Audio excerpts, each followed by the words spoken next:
आमे वर्तमान अच्छु एमबी 17 नंबर जो सरकारी उच्च प्राथमिक विद्यालय से विद्यालय जो आप देखिपारे 326 नंबर जातीय राजपथ कड़े रही विद्यालय मात्र बेखातिर होकरी काहाकू न डरिकी प्रशासन को अवहेला करी समय जो निर्धारण समय रही शनिवार दिन जो 6:30 भितर स्कूल परिसर भितर प्रवेश करने कथा किंतु विद्यालय रे एमिति अनियमितता जो सरकारी जो नियम को उल्लंघन करी जो शिक्षक माने प्रवेश करछंती जो 6:50 रे आउ 3 जन शिक्षक एबे मध्य स्कूल रे आसी नांती किंतु प्रधान शिक्षक को पचारिवार प्रधान शिक्षक कहिसंती जे तांके 2 जन लेडी टीचर जो अछंती से सीएल दैछंती आउ विकास हलदार हमको जार प्रत्येक दिन लेट आसीबार जो अभियोग आम पाखरे थिला से पुणी एबे कहूची जेतोले सांबादिक आसिकरी जो विद्यालय भितर पचारि प्रधान शिक्षक से प्रधान शिक्षक फोन करी कहिसंती आ मोर सीएल पकई दउची आ मोर झाड़ा लागिची बोली एई भली मिछ कहिकरी से आज विद्यालय रे अनुपस्थित अछंती किंतु प्रत्येक दिन जो अभियोग रही प्रत्येक दिन एभली भाव जो विद्यालय रे शिक्षक शिक्षयित्री माने विलंब रे आसंती तो तेणु पिला मानकर भविष्य कौन गार लोक अभियोग करथिले जे विद्यालय रे पाठ पढ़ा ठीक भाव में होनी तो विलंब रे जदि शिक्षक शिक्षयित्री माने आसीबे विद्यालय रे पाठ पढ़ा केमिति हबो सरकारी उच्च प्राथमिक विद्यालय एमबी 17 नंबर जने सहायक शिक्षक आज शनिवार 30 अगस्त 2025 सकाल 6:30 भितर विद्यालय परिसर भितर प्रवेश करिया कथा जने आपण शिक्षक तो आज 6:50 रे प्रवेश करिवार कारण कोन काहे कि विलंब रे आसुचंती आज मो तो सबुदिन ठीक समय स्कूल विद्यालय को आसे पाखापाखि 9:30 सुधा विद्यालय सबुदिन आप देखिए विद्यालय निश्चित भाव उपस्थित थे आज सामान्य टे विलंब हो जाए तो मो विद्यालय को सबुदिन ठीक समय आसे आप क्रॉस चेक भी कर 9:30 सुधा मो विद्यालय सबुदिन उपस्थित अलग दिन जमी सोमवार रो शुक्रवार रही 9:30 9:30 भितर आज नहीं मु 6:30 भितर प्रवेश करिया कथा हां हां हेले आपण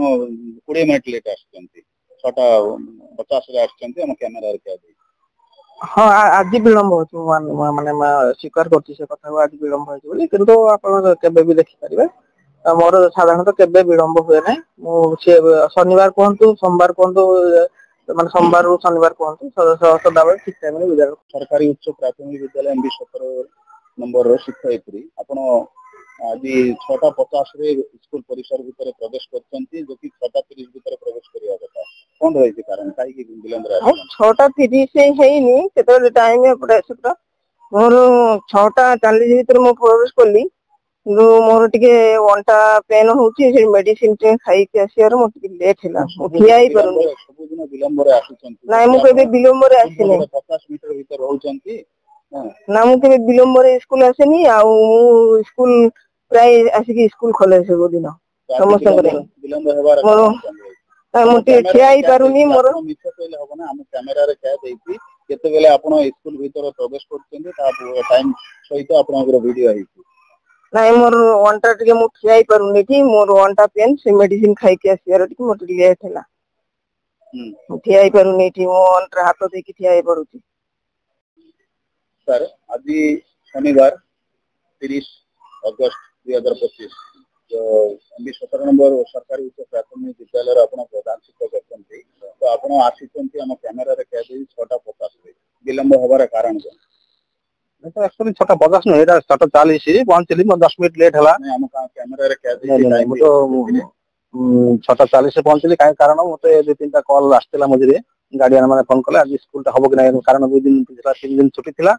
सने पचारथिले सर आज स्कूल हबो कि नहीं हम पिला पठेबे कि नहीं नहीं स्कूल हबो आसंतु नमस्ते तापर सीआरसी फोन करथिले मझिरे कहले हमर आज गोटे मीटिंग अछि 7 हाई स्कूल रे सेठी जिबाक पड़िबो ठीक अछि मु देबी ऐसे 2-3टा कॉल पाई ठीक 10 मिनिट सर आपण पूर्व विश्वजीत नामक जने सहायक शिक्षक से प्रवेश कले ता पूर्व रे सीमा नामक जने लेडी शिक्षयित्री जने अछंती से प्रवेश कले लागि गिरी पाखाबाकी 6:50 रे आपण माने प्रवेश करछंती हम कैमरा रे क्या देती विलंब होबार कारण कोन होय से तो समाने कहिबे काहे कि टिके 5-10 मिनिट लेट हला कि 15 मिनिट लेट हला समाने निजे कहिबे मो तो जाने मु तो आसला पर देखले से दिन आस्थिले हम पाखरे सूचना रही पाखाबाकी सब दिन आपण माने लेट आछंती सब दिन जार प्रति काम थिबो से निश्चय लेट होबना ऑफिशियल काम थिले लेट करि पारंती कि किनबा अन्य कोन से काम थिले लेट करि पारंती किंतु एक्चुअली लेट करबा कथा नहीं तो करंतु नाही से करंतु नाही पूरा विद्यालय रो 3 जन माने शिक्षक शिक्षयित्री से माने एबे सुधा आसी नांती पाखाबाकी एते टाइम होईची मने 8टा मात्र एबे सुद्धा विद्यालय रे आसी नांती कोन कारण कहि परिबे 2 जन हमर लेडी टीचर गत कालीठू से सीएल अप्लाई करछंती ऑनलाइन रे से सीएल खाता करछि आ जने टीचर सर से सकाल तो कहउछन मोर झाड़ा ये होछि मो जाई पारुनी मते सीएल पठै देछि हंगे मो ठीक अप्रूव कर देबे हां ठीक अछि मो आपण एबे जेतेबेले संवादिक स्कूल भीतर आसीचंती सेतेबेले कोन तांकर झाड़ा लागिछि सब दिन तांकर हमें कहि परबो तांकर व्यक्तिगत व्यापार से कोन करथिबे न करथिबे कहले मो सीएल पखांतु मो पठै देबी आ से देखिबा को बाकी रहिला जो मालकानगिरी जो बीओ एवं डीओ सार कौन पदक्षेप नौचंती हे विद्यालय जो प्रधान शिक्षक सहित अन्य शिक्षक शिक्षयित्री एमानक विरोध रे मालकानगिरी जिला शिखपल्ली ग्राम पंचायत अंतर्गत एमबी 17 नंबर उच्च प्राथमिक विद्यालय गोविंद मणल को report news Odia 30 news Odia 30 channel रो नुआ नुआ अपडेट शीघ्र देखिबा पई चैनल को सब्सक्राइब शेयर लाइक एवं कमेंट्स करंतु धन्यवाद।